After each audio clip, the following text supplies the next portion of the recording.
पत्रकार साथी यहाँ आए हैं उनका मैं धन्यवाद करती हूँ। और मेरा नाम प्रीति नंदिनी है।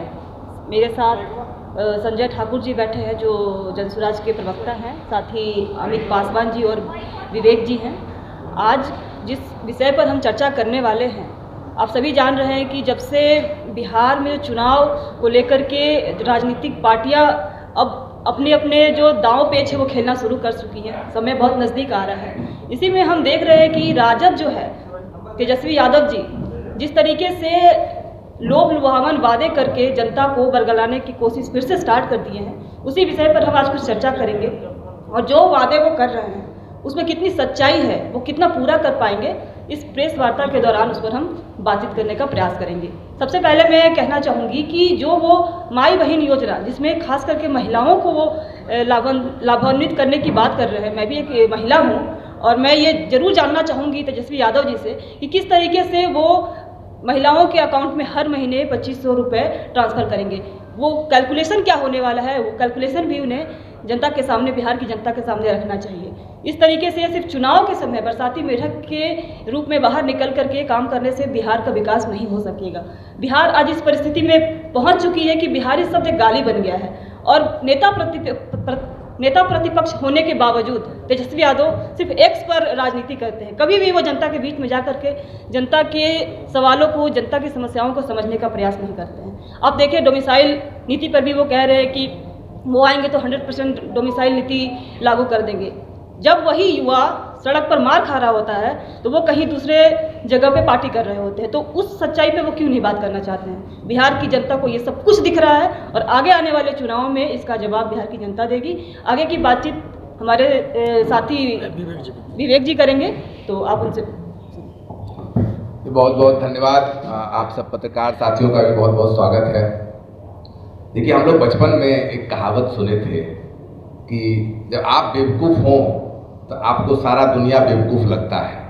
वही हालत लगभग हम लोग जो राजद के नेता हैं, बिहार के नेता नहीं है, राजद के नेता हैं, क्योंकि लालू जी के लड़के हैं तो राजद के नेता बन गए, उनको लगता है कि पूरी बिहार की जनता बिल्कुल बेवकूफ़ है। मैम जो बात बता रही थी उस बात से तो यही समझ में आता है, और जो उनका कुछ बयान आया है कि जितना मेहनत, आप सोचिए, मैं आपसे 2-3 दिन से मिल रहा हूँ और बिहारी होने के नाते मुझे इतना शर्म आता है कि विपक्षी गायब है। जितना मेहनत एक 4th क्लास का बच्चा 5वीं में जाने के लिए करता है, उससे भी कम मेहनत हमारे तेजस्वी जी कर रहे हैं। जो माई बहन योजना के बारे में जानकारी दे रहे हैं, तेजस्वी जी का बयान है कि 2500 रुपया हम माई बहन योजना के अंतर्गत देंगे। तो आप 5वीं या 6ठी क्लास के बच्चे के साथ अगर बैठेंगे और उसके साथ गणित करेंगे तो इस पूरे योजना को बिहार में क्रियान्वित करने में लगभग खर्चा होगा 1,80,000 करोड़। अब आप बताइए, आप लोग पत्रकार हैं, ग्रासरूट जर्नलिस्ट हैं, अगर 1,80,000 करोड़ सिर्फ महिलाओं पे खर्च कर देंगे तो बाकी बिहार का जनता क्या करेगा?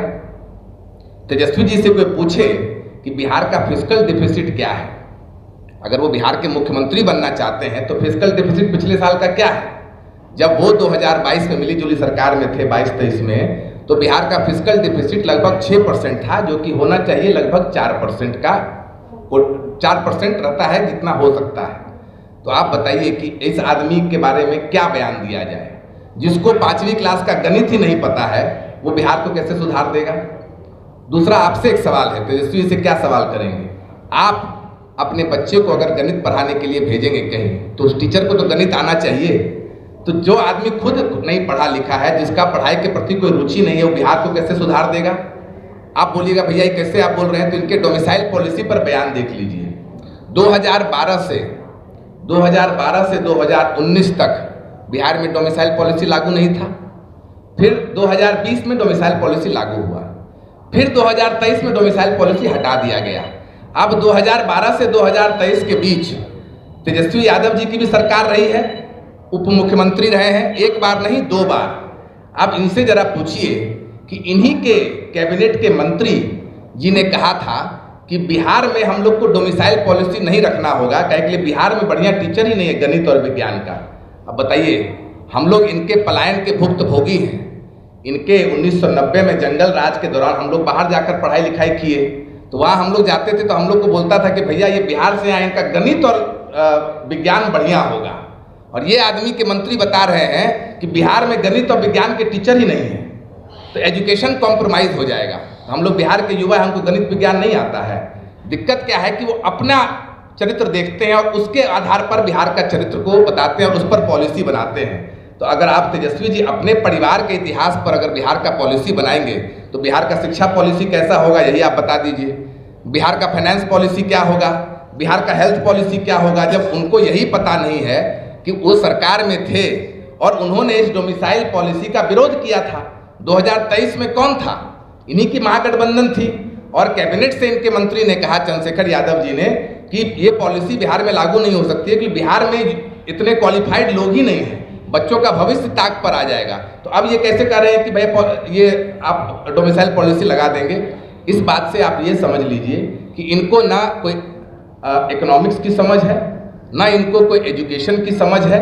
ये बिहार में मुख्यमंत्री के दावेदार इसलिए बने हुए हैं कि इनकी एक और एक मात्र क्वालिफिकेशन है कि लालू यादव के लड़के हैं और दूसरा कोई क्वालिफिकेशन नहीं है। अगर है तो आप बता दीजिए।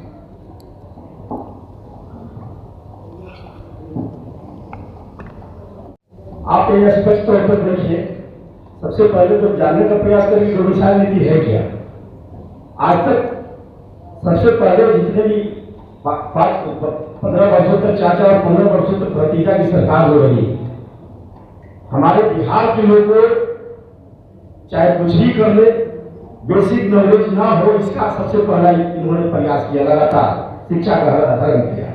तो आप डोमिसाइल नीति का जो स्थिति आप देखिए कि 7% रिजर्वेशन है, उसमें 40% जो आपका है, उस पर जो अन्य रिजर्वेशन है उस पर बाहर के विभिन्न राज्यों के लोग आके जो है किसी भी तरह की बहाली में काबिल हो जाते हैं।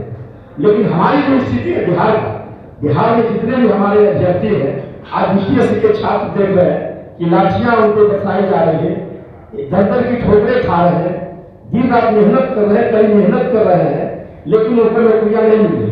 आप भाई साहब हमारे बताए कि शिक्षक नियुक्ति में आप ये देख ले कि अधिकांश यूपी और अन्य राज्यों का जो है यहाँ बहुत लोगों को जो बहाली की गई। तो कई ऐसे राज्य हैं कि कंडीशन लगा देते हैं, आप मध्य प्रदेश चले जाइए, झारखंड चले जाइए, आप उत्तर प्रदेश चले जाइए, कहीं न कहीं ऐसा कंडीशन झारखंड में है कि यहाँ का निवासी हो। आपने अगले बहाली में आपने देखा उत्तर प्रदेश में 5 वर्षों से कम यहाँ का निवासी हो। तो इस तरह का क्राइटेरिया वह रख देता आपके सामने कि वहाँ फोटो फिलअप नहीं कर पाते, आप उस रिजर्वेशन में नहीं आते। तो कहीं कहीं अगर कई स्टेट में है कि मात्र 10% में आप जो है उसका फॉर्म भर सकते हैं, हम उसको दे रहे हैं 40%। हमारा जो बच्चा है बिहार के अन्य राज्यों में भटक रहा है। तो उस चीज को मैं समझता हूँ कि आदरणीय तेजस्वी यादव जी ने जिस तरह के बयान दे रहे हैं, डोमिसाइल नीति हमारे साथी सही बताया कि अगर खत्म करना रहता तो ये जो शिक्षक की नियुक्ति हुई आप उसमें खत्म कर देते डोमिसाइल नीति को। हमारे जितने भी बिहार के नौजवान थे, जितने भी उसमें छात्र थे, बहुत सारे संख्या में वो नियुक्ति हो जाती, लेकिन उनको खत्म करना नहीं, वो सिर्फ वर्ग लाने की बात करते हैं। आप आ जाइए माई बहन योजना जिसकी उन्होंने चर्चा की है, माई बहन योजना उनका पूरा हो गया है, इसलिए कि आदरणीय राबड़ी देवी जी उनकी मां है, वह जो है विधान परिषद के नेता, तो मां का उनका पूरा हो गया। बहन को राज्यसभा भेज दी है, वह भी उनका योजना पूरा हो गया। तो मां बहन योजना का समझिए कि पूरा कर दिए, तो न वो डोमिसाइल नीति लागू करेंगे न मां बहन योजना को पूरी करेंगे। यह एक दिग्भ्रमित करने वाला उनका बयान है और बिहार का एक एक नौजवान, एक एक जो यहाँ के निवासी हैं, इनके जालसाजी और जुमलेबाजी में फंसने वाले नहीं है। आने वाला जो वक्त है वह जन सुराज पार्टी के तरफ सारे लोग मुखातिब है। जितने लोग डंडा खाए हैं, जितने आप देख लीजिए आंगनबाड़ी हो, जीविका हो, रसोईया हो, आइंदा किसी भी तरह का जन संगठन है उस पर दिन रात हमला हो रहा है। वैसे लोग सारे एकजुट होकर 2025 में इसका जवाब देने का काम करेगा। भाई हमारे आदरणीय ठाकुर जी, आज संजीव मुखिया की गिरफ्तारी हुई है जो नीट पेपर लीक मामले का सरगना था। भैया आप समझिए, कई बार हमने ये बात पहले भी बताया है कि अगर आपको बुखार है तो वो ये दर्शाता है कि आपको इन्फेक्शन है। आप पैरासीटामोल खा लीजिएगा तो आपका बुखार कुछ समय के लिए नीचे उतर जाएगा, लेकिन बीमारी नहीं जाएगी। तो जब ऊपर से नीचे ही लोग इसमें जुड़े हुए हैं, कॉम्प्लिसिट हैं, और हम लोगों ने कई बार कहा है कि इसमें बीपीएससी के साथ साथ सरकार के लोग भी जुड़े हुए हैं, तो आप किसी एक को पकड़ लिए ये तो कोई बड़ी बात है नहीं। जब तक उसके तह में जाकर पूरी व्यवस्था में परिवर्तन नहीं लाया जाएगा, तब तक आप भाई जो ट्रिगर दबाया उसकी क्या गलती है, जो उसके पीछे लगा हुआ है, जो इस पूरे विचार के पीछे है, जो पूरी सिस्टम भ्रष्ट है, उसमें एक दो गिरफ्तारी से कुछ होने वाला नहीं है। आप जब तक ये नहीं पता लगाएंगे कि ये जो पूरा जो कम्प्लिसिटी है उसमें बीपीएससी भी कम्प्लिसिट है, सरकार भी कम्प्लिसिट है, ब्यूरोक्रेसी भी कम्प्लिसिट है, जब तक उस पर पूरी जांच नहीं होगी तब तक निकल के नहीं आएगा कि कौन, क्योंकि ये पहली बार तो हो नहीं रहा है। ये बीपीएससी और नीट की जो लीकेज होती है बिहार में, ये तो परपिचुअल है। जैसे हर साल हम लोग आम का फल खाते हैं, वैसे हर साल बिहार में चोरी होती है। तो आप उसमें किसी एक को जेल में डाल दीजिएगा, उससे कोई बहुत बड़ा परिवर्तन आएगा नहीं। जब तक व्यवस्था को नहीं बदला जाएगा, जब तक आप उस पर पूरी जांच नहीं करेंगे, तब तक ये इस तरीके की चीज़ें, पैरासीटामोल खाने वाली बात है कि आप खाइएगा तो बुखार उतरेगा कुछ दिन के लिए।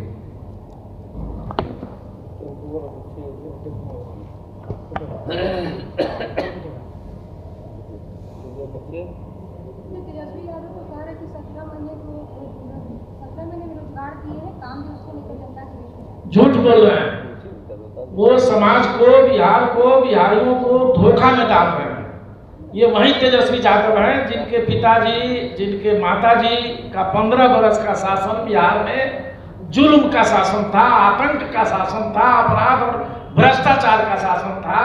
आज उस कीचड़ में ये कमल कहाँ से खिल गए? लिख लोढ़ा पढ़ पत्थर, जानकारी कुछ नहीं है, बांट रहे हैं रेबड़ी। आपने जो अभी सुना हमारे साथियों को, जिसमें साफ कहा गया कि वो जो 2500 रुपया महिलाओं को देने की बात कर रहे हैं, ये तो धोखाधड़ी है ना साहब। हम यहाँ सब बैठे हुए सारे पत्रकार साथी, आप अंक गणित के विद्वान हैं, आप कैलकुलेट करके देखिए। कहा ना विवेक जी ने, कैलकुलेट करिए, उसको अंक गणित की भी जानकारी नहीं है। 55 टका 2500 रुपया देने का मतलब है 6 करोड़ महिलाएं बिहार में रहती हैं। 1 करोड़ महिला को छांट दीजिए जो एडल्ट नहीं है, तो बाकी 5 करोड़ का हिसाब जोड़ लीजिए कितना रुपया है। 1,80,000 करोड़ रुपया कहाँ से ले आएंगे? 3,04,000 करोड़ रुपया का चालू वित्तीय वर्ष में बजट है बिहार सरकार का। तेजस्वी यादव कह रहे हैं कि नौकरी दिए हैं, रोजगार दिए, उसको लेकर, काम को लेकर जनता के बीच में जाएंगे। तो लेकर सामने लाए, वो लिस्ट जारी करे किसको किसको नौकरी दिए हैं, कितनी नौकरी दिए हैं। जितने लोगों को नौकरियां मिली वो 2 स्तर की नौकरी थी। एक तो वो शिक्षक जो पंचायत शिक्षक थे, प्रखंड शिक्षक थे, वो अपनी सेवा पूर्ण सरकारीकरण कराने के लिए बीपीएससी के सहारे एग्जामिनेशन दिया और वो पास हो गए। ऑलरेडी जो नौकरी कर रहा था उसी की सेवा केवल परिवर्तित हुई है। और जो दूसरे नौकरी लिए हैं, डोमिसाइल खत्म करने के बाद उत्तर प्रदेश भी, एक मिनट सुन लीजिए, आपके प्रश्न का उत्तर ले लीजिए। दिल्ली, यूपी, हरियाणा और दूसरे प्रदेशों के लोगों को वो नौकरियां मिली है जो लोग हमारे यहाँ शिक्षक बने हैं यूपीएससी के माध्यम से। उसमें बिहार के लोगों की संख्या अत्यल्प है। सर आप लोग ने रैली की थी गांधी मैदान में, काफ़ी सारे ऐसे गाड़ी वाले हैं सुने कि आरोप लगा रहे हैं कि हम लोग का पैसा बकाया रह गया है। एलसीटी घाट पर रात में हंगामा भी हुई है, क्या इसके बारे में जानकारी है? नहीं, सब अफवाह है। अफवाह को कभी भी, हम लोग पत्रकारिता में ये बात सीखे होंगे कि अफवाह कभी भी खबर नहीं हो सकती। तो ये अफवाहों के चक्कर में आप लोग भी न रहें, ये सब अफवाह है, ऐसा कुछ नहीं है। जन सुराज की कोई भी व्यवस्था बड़ी सटीक होती है, बेहतर तरीके से होती है और हमारे इंतजामिया में कोई परेशानी नहीं होती, कोई दिक्कत नहीं। एक मिनट, नहीं आपके सवाल पे भी आएंगे। और जो आपने कहा उस पर एक मैं संजय जी के बात पर जोड़ना चाहता हूँ कि ये देखिए, ये हमारा, मैं कई बार बोला हूँ कि हम जैसे लोग राजनीति में क्यों आए। हम जैसे लोग इसीलिए आए कि हम लोग जब उतरते थे रेलवे स्टेशन पे तो देखते थे फोटो तेजस्वी जी का, सम्राट चौधरी जी का, चिराग पासवान जी का। अरे इनके बाप दादा ने मेहनत किया तो ये राजनीति में आए। उसके बाद क्या 40 साल में कोई बिहार का होनहार व्यक्ति नहीं है जो राजनीति में आ सकता है? क्योंकि इन्होंने पूरी एक तरीके से हाईजैक कर लिया और हाईजैक करके जो बोल रहे हैं आप उनकी बात को सुन रहे हैं। तेजस्वी जी के 3 बयान पर आपको और कहीं नहीं जाना है, आपको एनसीईआरटी का 5वां 6ठा 7वां का किताब पढ़ना है। पहला तेजस्वी जी कह रहे हैं कि 2500 मिलेगा, 2500 रुपया माई बहन को मिलेगा। संजय जी कह रहे हैं 5 करोड़, मैं कह रहा हूँ 4 करोड़ महिलाएं रख लीजिए आप। 4 करोड़ महिला को देंगे तेजस्वी जी, 4 करोड़ महिलाओं को 2500 देंगे तो लगभग 1,20,000 करोड़ हो जाएगा। कहाँ से लाएंगे? जबकि बिहार का फिस्कल बजट पिछले साल 5% था। उनको यही नहीं पता होगा फिस्कल डिफिसिट होता क्या है। तेजस्वी जी से पूछिए, अगर आप लोग जाते हैं ऐसे यूट्यूब के, आप लोग ग्रासरूट पत्रकार हैं, तो उनसे बोलिए कि आपसे एक सवाल है कि आप जीएसडीपी बता दीजिए क्या है, तब तो आप बिहार का बजट और ये सब काम कर पाएंगे। दूसरी बात, तो 1,20,000 करोड़ कहाँ से लाएंगे वो, जब बिहार का बजट ही उतना नहीं है तो बाकी काम सब छोड़ देंगे, आप बस माई बहन योजना देके घर में बैठ जाएंगे। दूसरा इन्होंने कहा डोमिसाइल पॉलिसी पर, तो इनसे ये पूछिए कि डोमिसाइल पॉलिसी तो आप सरकार में थे 2 बार, 2015 के बाद तो 2 बार तेजस्वी जी सरकार में रहे हैं, क्यों नहीं लागू कर दिए? किस चीज़ का इंतजार कर रहे थे? तीसरा इनसे पूछिए डोमिसाइल पॉलिसी का मतलब क्या है, ये भी वो आपको ठीक से नहीं बता पाएंगे। चौथा तेजस्वी जी से पूछिए कि वो कह रहे हैं कि हमने इतना नौकरी दिया, इतना नौकरी दिया, इतना नौकरी दिया, आप लोग सवाल क्यों नहीं पूछते हैं? सरकार का ऑफिशियल आंकड़ा है, पहला फेज में 1,20,000 और दूसरा फेज में लगभग 96,000, दोनों को मिलाइएगा लगभग तो 2 लाख होगा। उस 2 लाख में लगभग 40 से 50,000 ये वो लोग हैं जिनका टर्म एंड कंडीशन नौकरी का बदल गया, वो राजकर्मी बन गए, वो पहले से शिक्षक थे। 50-60,000 ऐसे थे, 50-60,000 ऐसे लोग हैं जो दूसरे राज्य के आकर नौकरी कर रहे हैं, जिनको नौकरी मिला। कुल मिलाकर 50-60-70,000 लोग हैं जिनको नई नौकरी मिली। तो कहाँ से लोग 5 लाख और 10 लाख नौकरी बता दिए? तीसरी बात, बिहार में प्रशांत जी ने कई बार इसको अपने प्रेस कॉन्फ्रेंस से कहा है, प्यून से लेकर मुख्य सचिव तक 23 लाख नौकरी है, 1.97% सरकारी नौकरी है। 10 लाख नौकरी तेजस्वी जी कहाँ से दे रहे हैं? पर उनकी गलती नहीं है ना भाई, जो आदमी को शिक्षा के प्रति कोई रुचि ही नहीं है, अब आप उसको कह रहे हैं कि पूरे बिहार का अर्थशास्त्र ठीक करो, शिक्षा ठीक करो, इतना बड़ा भार कैसे दे रहे हैं? इतना बड़ा भार उनको नहीं लेना चाहिए। जो वो काम 1990 से 2000 में किए थे कि पलायन सबसे ज़्यादा हो जाए, भ्रष्टाचार सबसे ज़्यादा हो, इस सब की कोचिंग ट्रेनिंग लेनी हो, इस सब पर कोई अगर बयान देंगे तो बाकी के लोग सुनेंगे और समझेंगे और करेंगे भी। बाकी चीज़ों पे आप उनके बयान पर ना उसको छापें, और छापें तो उनसे कृपया करके आप ये सब सवाल जरूर पूछें। जनसुराज महिलाओं के लिए क्या कर रही है 2025 के चुनाव में? जनसुराज महिलाओं के लिए जो कर रही है वो बिल्कुल स्पष्ट हर दिन बता रही है, और कैसे कर रही है वो भी बता रही है। सबसे पहले तो 30% ब्याज के बदले 4% ब्याज पर लोन मिल रहा है, ताकि महिला स्वरोजगार कर सके, महिला को सम्मान मिल सके। पहली बात तो ये है। दूसरा, जो महिलाएं काम नहीं कर सकती हैं, जो बूढ़ी हो गई हैं, जिनको कोई पूछने वाला गांव में नहीं है, उनको 400 की जगह 2000 का पेंशन मिलेगा। और जहां तक चुनावी भागीदारी की बात होती है, किसी और पार्टी से भी आप पूछ लीजिए, हर लोकसभा पर एक विधानसभा का टिकट महिला को मिलेगा। मतलब मिनिमम 40 विधानसभा सीट पर महिलाएं जनसुराज के सीट से चुनाव लड़ेंगी।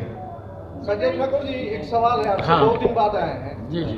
अभी विवेक जी बता रहे थे कि जब हम लोग ट्रेन से उतरते हैं तो सम्राट चौधरी, चिराग पासवान और तेजस्वी यादव का फोटो देखते हैं, तो क्या कारण है कि आप लोग नीतीश कुमार, तेजस्वी और सम्राट चौधरी पर हमला करते हैं लेकिन चिराग पासवान पर बोलने से बचते हैं? ऐसा कुछ नहीं है, अंदर खाने कुछ सेटिंग चल रही है?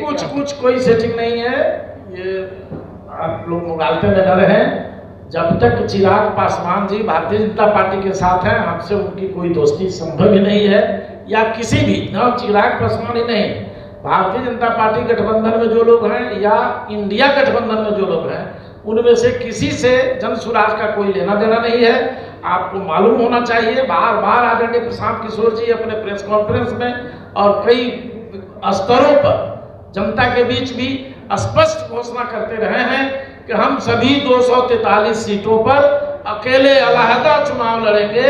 हमारा किसी से चुनाव के पहले तालमेल नहीं रहेगा और चुनाव के बाद भी किसी से तालमेल नहीं रहेगा, इसलिए किसी से सॉफ्ट कॉर्नर होने का कोई सवाल नहीं। आप तालमेल की बात कर रहे हैं, लेकिन भाजपा का बी टीम बताया जाता है। ये प्रश्न तो आप लोग 2 साल से लगातार पूछ रही हैं। भाजपा आपकी तालमेल नहीं है, बट फिर भी बी टीम क्यों बताया जाता है? ये राजद वाले को घबराहट है, चूंकि उनका लालटेन से तेल निकल रहा है। मुसलमान समाज बड़ी संख्या में सेकुलर ताकतें हमारे साथ जुड़ती जा रही हैं, जिस वजह से उसको रोकने के लिए वो दूसरा बहाना उनके पास नहीं है, बार बार चिल्लाते रहते हैं जहां भाजपा का बी टीम है। ये जनसुराज बिहार की जनता का बी टीम है, किसी राजनीतिक गठबंधन का, किसी राजनीतिक दलों का भी टीम नहीं है। दिमाग साफ रखिए, हम अकेले हैं और जब तक बिहार में बदलाव नहीं होगा, जब तक व्यवस्था नहीं बदलेगी, जनसुराज अपना संघर्ष जारी रखेगा, अपना आंदोलन जारी रखेगा। विवेक जी, जिस तरीके से आपने कहा कि वो 2500 कहाँ से देंगे, आपने भी